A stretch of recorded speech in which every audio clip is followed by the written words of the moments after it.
नाज़रीन, अवामी न्यूज़ में ख़बरनि जो सिलसिलो जारी है। इन वक्त असीं तव्हांखे ठठे में ख़बर ॾींदा हलूं त 1000 घरनि ते मुश्तमिल आबादी भटवाणी मौला गटरनि जी पाणी सबबु ॿुॾी वियो आहे। डेरेज केतिरनि सालनि खां बंदि इलाइक़े वासी आज़ा में अची विया आहिनि। डेरेज मथां बाअसर माण्हुनि जा कब्ज़ा। इलाइक़े वासियुनि जो सख़्तु एहतिजाज। मीडिया टीम जे सर्वे दौरान हाफ़िज़ मोहम्मद अब्बासी सहाफ़ियुनि सां ॻाल्हाईंदे चयो आहे त असां वटि डेरेज नाले का बि शइ न बची आहे। असांजे घरनि में गोॾे जेॾो पाणी बीठल आहे। डेरेज जो छोड़ वारे जे तला ते बाअसर माफ़िया जो कब्ज़ो है, जंहिं सबबु डेरेज जो पाणी निकाल बंदि थी वियो आहे। हितां जे रहवासियुनि DC ठठो ऐं म्युनिसिपल इंतज़ामिया खां मुतालबो कयो आहे त मशीनूं लॻाए घरनि मां पाणी निकाल करे रस्ता क्लियर कया वञनि। जेका 16 तारीख़ केस जो दाख़िल हो उन जी जेका डेट हुई उन ते वियासीं, हियरिंग थी, उन में जज हिननि खे पाबंद कयो आहे त हिनखे जेको 25 तारीख़ ताईं जेको हिनखे असां उन में कंडे अब कोर्ट दाख़िल कयो आहे। जेको जज असांखे ॾिनो त इन सवलाइतूं ॾियो, वो 15/8 ते 7 ते जेको सो ऑर्डर थियल हो उन ते उन्हनि कोन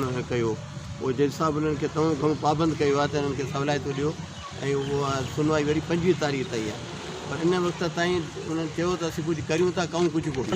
वञे ई कोन थो, हिते ई बीठो आहे, असांजे घरनि में अचे पियो।